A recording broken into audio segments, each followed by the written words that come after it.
बात उन दिनों की है जब गांधी दक्षिण अफ्रीका में सेवा कर रहे थे। ज्यादातर हिंदुस्तान उन्हें पहचानता भी नहीं था, लेकिन उस समय कांगड़ा गुरुकुल के कुछ बच्चे उनके लिए चंदा जमा कर रहे थे। ये सब कुछ एक भगवाधारी साधु के नेतृत्व में हो रहा था। उसी साधु के नेतृत्व में उन बच्चों ने 1500 रुपए जमा करके गांधी को दक्षिण अफ्रीका भेजा था। जब गांधी वापस भारत आए तो वो उस गुरुकुल में पहुंचे। उस गुरुकुल में गांधी उस भगवाधारी साधु से मिले, जहां उस साधु ने पहली बार गांधी को महात्मा गांधी कहकर बुलाया। उस साधु ने उसी दिन कह दिया कि एक दिन पूरा का पूरा हिंदुस्तान उनके पीछे खड़ा होगा। लेकिन जब उस साधु के छाती में गोली मारी गई तो महात्मा गांधी ने उसके हत्यारे को अपना भाई कहकर बुलाया। नमस्कार, मैं सौरभ कुमार, आप देख रहे हैं आयुध, और हमारे आज के इस वीडियो में हम उसी भगवाधारी साधु की बात करेंगे।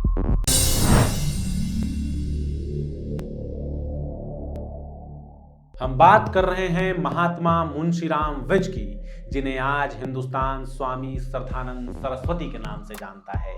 वो श्रद्धानंद सरस्वती जिन्होंने 1901 में कांगड़ा में गुरुकुल की स्थापना की थी।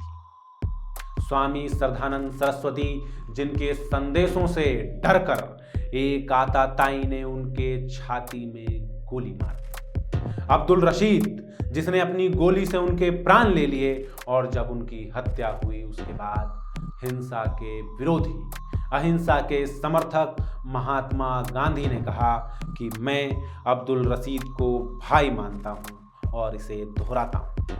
मैं यहां तक कि उसे स्वामी जी की हत्या का दोषी भी नहीं मानता हूं। वास्तव में दोषी वो लोग हैं जिन्होंने एक दूसरे के विरुद्ध घृणा की भावना को पैदा किया। इसलिए यह अवसर दुख करने या आंसू बहाने का नहीं है। 22 जनवरी 1856 को जालंधर जिले के तलवान ग्राम में मुंशीराम विज का जन्म हुआ। उन्होंने अपना पूरा जीवन स्वतंत्रता संग्राम में खपा दिया। कांग्रेस के साथ खड़े होकर कदमों से कदम मिलाकर अंग्रेजों के साथ लड़े। अपनी जिंदगी में स्त्री शिक्षा के लिए काम किया, जातिगत उत्थान के लिए काम किया। ये वही मुंशीराम विज हैं जिनके लिए डॉक्टर भीमराव अंबेडकर ने कहा था कि अछूतों के कोई सच्चे और महानतम हितैषी हैं तो वो स्वामी श्रद्धानंद सरस्वती। स्वामी श्रद्धानंद सरस्वती ने अपने जीवन का एक बड़ा हिस्सा जातिगत और धार्मिक भेदभाव को मिटाने में लगाया। 1919 में उन्होंने दिल्ली की जामा मस्जिद से खड़े होकर भाषण दिया था कि अगर भारत को स्वतंत्र करना है तो हमें धर्म और पंथ के भेदभाव से ऊपर उठना पड़ेगा। लेकिन उसके बाद एक दिन सारी तस्वीर बदल गई। स्वामी श्रद्धानंद सरस्वती के हाथ में एक किताब लगी। इस किताब का नाम था दाइए इस्लाम। इसे पढ़कर उन्हें बहुत हैरानी हुई। इस किताब को स्वामी श्रद्धानंद के एक शिष्य ने अफ्रीका से उन्हें भेजा था। इस किताब को चोरी छुपे भारत में सिर्फ मुसलमानों के बीच बांटा जा रहा था। इस किताब में लिखा था कि अगर जरूरत पड़े तो घर मोहल्लों में जाकर औरतों की चूड़ी बेचने से वैश्याओं को ग्राहक में नाई द्वारा बाल काटते हुए भी इस्लाम का प्रचार किया जा सकता है। इस किताब में लिखा गया था कि किस तरह भारत की बहुसंख्यक आबादी को, खास करके 6 करोड़ दलितों को इस्लाम में लाना है ताकि हिंदुओं और मुसलमानों की जनसंख्या बराबर हो जाए और मुसलमान खुलकर राजनीतिक मांगे रख सकें। इस किताब को पढ़ने के बाद स्वामी श्रद्धानंद सरस्वती ने अपनी जीवन की दिशा मोड़ ली। उन्होंने हिंदू समाज के उत्थान के लिए काम करना शुरू किया। उस समय आगरा और मथुरा के नजदीक मलकाने राजपूत रहते थे, जिनके पूर्वज कुछ सैकड़ों साल पहले ही मुसलमान बने थे। मलकानों के ज्यादातर रीति रिवाज अभी भी हिंदू थे। वह अपने नाम के आगे चौहान राठौड़ लिखा करते थे। क्षत्रिय महासभा ने 1922 में इन लोगों से आह्वान किया था कि हमें वापस हिंदू बनना है, लेकिन इस आह्वान के बाद वो चुप होकर बैठ गए। इस आह्वान से उनकी घर वापसी तो नहीं हुई, लेकिन मुसलमानों के नेता और ज्यादा एक्टिव हो गए। घर घर जाकर इस्लाम का प्रचार किया जाने लगा। उसके बाद 11 फरवरी 1923 को स्वामी श्रद्धानंद सरस्वती ने भारतीय शुद्धि सभा की स्थापना की। उन्होंने एक आंदोलन आरंभ किया जिसका नाम शुद्धि आंदोलन रखा गया। उन्होंने कहा कि जिस धार्मिक अधिकार से मुसलमानों को तबलीग और अंजाम का अधिकार है, उसी अधिकार से हिंदुओं को भी अपना धर्म बचाने का अधिकार है।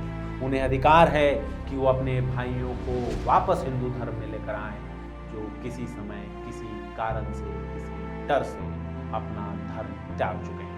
उन्होंने पूरे अधिकार के साथ कहा कि मुझे अपने पिछड़े हिंदू भाइयों को घर लाने का हक है, और ये उन्हीं के प्रयासों का परिणाम था कि 1923 के अंत तक आर्य समाज द्वारा 30,000 मलकानों की शुद्धि की गई। वह वापस हिंदू धर्म में लौट कर आए।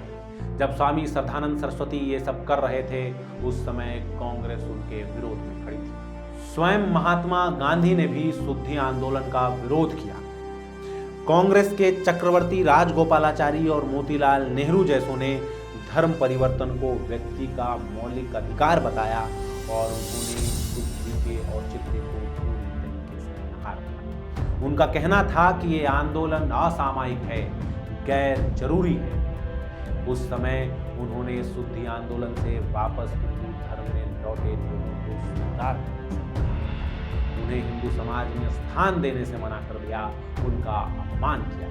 आज वसीम रिजवी जब नरेंद्र सिंह त्यागी बनकर हिंदू समाज में वापस लौट कर आते हैं, तो संपूर्ण हिंदू समाज उनके स्वागत के लिए खड़ा होता है। उनकी घर वापसी को सेलिब्रेट किया जाता है। आज के हिंदू समाज की स्थिति बता रही है कि ज्यादा प्रासंगिक कौन है। स्वामी श्रद्धानंद सरस्वती की कोशिशों का ही परिणाम है कि आज हिंदू समाज आज हिंदू समाज बड़ी संख्या में मुसलमान और ईसाइयों में चले गए अपने भाइयों को दोबारा स्वीकार कर रहा है। लेकिन स्वामी श्रद्धानंद सरस्वती के शुद्धि आंदोलन को उस समय स्वामी श्रद्धानंद सरस्वती का जगह जगह विरोध किया गया। उनको लेकर मुसलमानों में इतनी नफरत भर दी गई कि वो उनकी जान लेने के लिए तैयार हो गए। उस समय जब स्वामी श्रद्धानंद सरस्वती को कहा गया कि उन्हें सुरक्षा की आवश्यकता है, तो उन्होंने एक सच्चे सन्यासी की तरह सुरक्षा लेने से इनकार कर दिया और बिना किसी डर, बिना किसी खौफ के हिंदू समाज के बीच अपना काम करते रहे। लेकिन समाज के लिए किया गया उनका यही काम उनकी जान का दुश्मन बन बैठा। वो जिन लोगों को उनकी धर्म और संस्कृति याद दिला रहे थे, उन्हीं में से कुछ लोग उनके जान के दुश्मन बन बैठे। इनमें से ही एक था अब्दुल रशीद, जो एक दिन उनकी बीमारी के समय उनके सामने बंदूक लेकर पहुंचा और उनकी छाती में गोलियां दाग। आयुध से लगातार जुड़े रहने के लिए हमारे चैनल को सब्सक्राइब करना मत भूलिएगा। इसके साथ ही आप हमें फेसबुक, ट्विटर, इंस्टाग्राम पर भी फॉलो कर सकते हैं। आपका बहुत बहुत धन्यवाद।